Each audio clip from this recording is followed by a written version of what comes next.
죽은 자들은 몸이 없는데 왜 그 모습을, 자기 살아생전의 모습을 나타낼 수 있는 걸까요? 저는 홀령을 보는데요. 분명히 에너지체인데 살아생전의 모습 그대로를 하고 있거든요. 왜 살아생전에 자신이 생각했던 살아생전의 모습 그대로를 하고 있는 걸까요? 고정된 형상이 없는 영혼의 에너지체로 존재하는 거잖아요. 그러면 다른 모습으로도 바꿀 수 있는 건데 왜 살아생전의 모습으로만 있는 건지 궁금하지 않으세요? 영과 혼은 에너지거든요. 그러면 영과 혼의 에너지체로 존재하는 것은 사실은 어떤 모습으로도 변하고 바뀔 수 있는 것이거든요.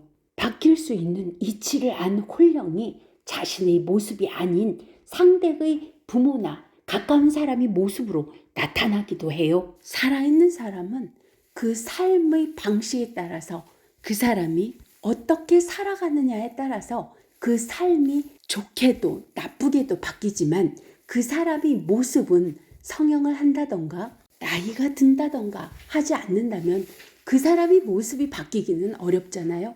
그런데 우리의 마음은 눈에 보이지 않는 에너지로서 우리 마음 에너지가 존재하거든요. 그러다 보니까 우리 마음은 수시로 변하는 거예요. 그러니까 물과 수증기와 얼음을 한번 비교해 보면요. 우리 모습도 우리 몸을 지닌 새끼에 태어났을 때는 얼음으로 변해 있다고 생각해 보세요. 물의 성분을 우리의 영과 혼으로 생각하시고요.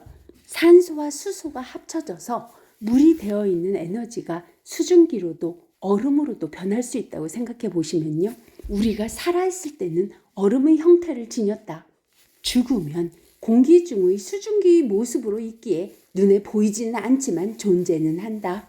그런데 그 모습이 살아생전 자신의 모습이 이거다 라고 확정적으로 스스로 생각했던 모습으로 그 공기 중의 수증기의 모습의 에너지로서 존재하고 있다. 그러니까 스스로 자기 모습이라고 확정적으로 생각했던 모습으로 에너지로서 존재하고 있는 거예요. 그래서 그 에너지를 볼 수 있는 사람은 그 사람이 그렇게 생각하는 모습을 보고 있는 거죠. 그리고 공기 중의 에너지의 모습을 생각해 보세요. 습도가 높은 날, 높은 지역에서는 모든 물체에 그 습도가 스며들어 있는 것이 느껴지죠. 그것처럼 빙의되어 있는 사람에게 붙어 있는 홀령들은요, 그 사람이 몸에 스며들어 있어요. 그 사람이 몸 어딘가에 앉아 있고 그런 것이 아니고 그 사람이 몸 자체에 스며들어 있는 거죠. 에너지이기 때문에 그 우리 살아있는 사람이 몸에도 스며들어 버려서 그 홀령들이 아프던 곳까지 빙의되어 있는 홀령들이 아팠던 에너지가 내 몸에도 영향을 주어 나도 아프게 되는 경우도 허다합니다. 공기 중의 수증기가 내 몸에 스며드는 것과 똑같은 이치예요. 그런데 에너지로서 존재하는 홀령들은 자기의 생각이나 의식이 전혀 바뀌어 있지가 않아요. 생각이나 의식대로 행동해요. 개나 고양이는 자기가 하던 습관 버릇대로 그렇게 홀령이 돼서도 그렇게 움직이고 있고요. 사람들도 죽어서도 전혀 자신의 생각이나 의식 자체가 바뀌어 있지가 않아요. 우리는 죽을 때가 됐나, 사람이 바뀌었어, 이런 말을 하죠. 그것은 어떤 상황에 대처하는 모습이 잠깐 바뀐 거예요. 죽음에 대한 두려움이나 자신의 삶이 어떻게 바뀔지 모르는 두려움에 따라서 또 자신이 처한 상황이 바뀌면 자신이 지금까지 소중하다고 생각했던 많은 것들이 소중하지 않게 되고 소중하지 않다고 생각했던 것들이 소중해지기도 하니까요. 그렇게 잠깐 어떤 상황에 처해져서 그 생각이나 의식이 바꿔서 생각해 보는 것이지 죽은 후에는요. 집버릇 개 못 준다고 자신이 하던 생각, 의식 그대로의 모습으로 그대로의 행동으로 하고 있어요.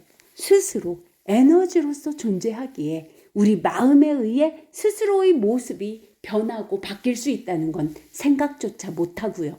그런데 이 이치를 안 홀령들이 있어요. 그래서 스스로의 마음으로 자신의 모습을 변화시킬 수 있는 홀령들이 존재하는 거죠. 그래서 지장경에는 이런 말이 나옵니다. 이 연부제에서, 연부제랑 우리가 살고 있는 이 사바세계를 말해요.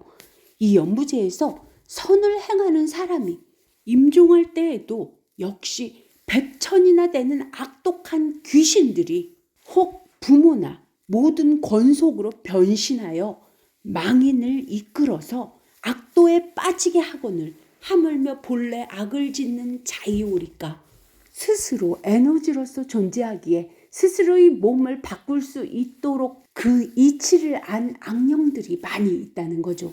지장경의 내용 중에서는요, 지장보살님께서 보살님이 되시기 이전의 생 중에서 유체 이탈하여 지옥을 본 내용과 꿈에서 영계통신으로 부처님과 만난 이야기가 나와요. 이 모두는 부처님의 위신력에 의해서죠. 위신력이란 우리의 영의 능력을 사용할 수 있게 된 능력을 말하는 거예요. 우리의 영과 혼 중 영이 우리의 신이거든요. 우리 마음에 의해서 지어놓은 삼업으로, 뜻과 말과 행동으로 지어놓은 그 과보에 의해서 모든 세상과 모든 몸을 만들어내는 우리의 영이 있는데, 그 영도 에너지로서 존재하고 있다는 거예요. 산소와 수소를 갖춘 물이라는 에너지가 수증기로도 얼음으로도 변하는 이치와 같이 우리는 산소와 수소뿐만이 아니라 세상의 모든 원소가 나의 영이 지니고 있기에 우리는 부처님처럼 우리 마음에 의해 어떤 모습으로도 변하고 바뀔 수가 있게 되어 있어요. 그래서 지장경에는 이런 말이 나와요. 부처님께서 중생의 무리들을 각기 차별하여 분신해서 제도하는데, 혹은 남자의 몸을 나타내고, 혹은 여자의 몸을 나타내고, 혹은 하늘 사람이나 용의 몸을 나타내고, 혹은 귀신의 몸을 나타내고, 혹은 산, 숲, 내, 강, 모, 셉, 우모를 나타내어서 사람을 이롭게 하면서 모두 다 제도하여 해탈케 하고, 또 여러 모습으로 몸을 나타내어서 교화해서 제도하나니 단지 부처의 몸으로만 그 몸을 나타내는 것은 아니다, 이렇게 쓰여 있거든요. 부처님께서 변신할 수 있는 모든 것은 우리도 변신할 수 있는 거예요. 왜냐하면 근본적으로 지니고 있는 것이 똑같기 때문이에요. 영과 혼을 부처님도 우리도 똑같이 지니고 있는데, 영과 혼의 성품을 알아서 이용하고 사용할 수 있게 되신 분과 똑같은 걸 지니고 전혀 사용할 줄 모르는 이들이 있는 것뿐이에요. H2O라는 물이라는 에너지만 해도 수증기로 변했다가 얼음으로 변했다가가 가능한데, 우리의 영은 우리 우주를 만들어내는 모든 에너지를, 모든 원소를 다 갖추고 있는데, 그걸 사용하는 원리를 몰라서, 그 지혜를 몰라서, 그 이치를 몰라서 사용하지 못하고 있는 거죠. 부처님과 우리의 차이는요, 그 이치를 알고와 모르고의 차이와 우리의 영이 우리의 세상과 우리의 몸을 어떻게 만드는지, 행복과 불행이 어떻게 오는지, 고통과 괴로움이 왜 우리에게 닥치는지, 그 이치에 대해서 알고 모르고의 차이가 영성 레벨의 차이입니다. 영성 레벨이란 영의 성질을 아는 만큼의 차이, 그 차이가 부처님과 천상계와 우리와 축생계, 아기계, 지옥계로 가는 그 차이입니다. 그래서 지장경에 성식이 정한 바가 없어서 육도 윤회한다고 나오고 있는 거고요. 성식, 성품성, 알식, 우리 본연의 성품인 영과 혼의 성품을 알지 못해서, 그 이치를 깨닫지 못해서 육도 윤회한다고 하시는 거고요. 달마대사님께서 공덕을 중요시 여긴 것도 공, 우리 본연의 성품을 아는 것이 공이요, 평등이 덕이라고 한, 우리 모두는 본연의 성품인 영과 혼을 모두가 평등하게 갖고 있다고 한 말씀과 예수님께서 진리가 너희를 자유케 하리라고 한 이 진리는 우리의 영과 혼이 우리 세상과 우리 몸을 만드는 이치를 말하고 있는 거예요. 물론 기독교인들은 하느님이 이 세상을 만들고 예수님이 우리를 구제하기 위해 오셨다는, 그렇게 생각하고 그것을 진리라고 여길지도 모르지만요. 어떻든 제가 알고 제가 보고 제가 깨달은 이치는 우리의 영과 혼에 대해서입니다. 그리고 모든 성인들이 우리의 영과 혼을 깨닫고 알아서 그 이치를 말씀해 놓으신 거고요. 영과 혼을 안다면 왜 우리 몸이 소주인지를 알게 돼요. 이 우주가 우리가 무언가 잘못하면 잘못된 우주가 펼쳐지듯이 우리의 삶도 우리의 몸도 이 우주의 법칙이 우리 삶에도 우리 몸에도 똑같이 적용되고 있다는 것도 알게 되죠. 여러분도 영과 혼의 이치를 알고 깨달아서 스스로 부처가 되시면 어떠십니까? 성불하십시오.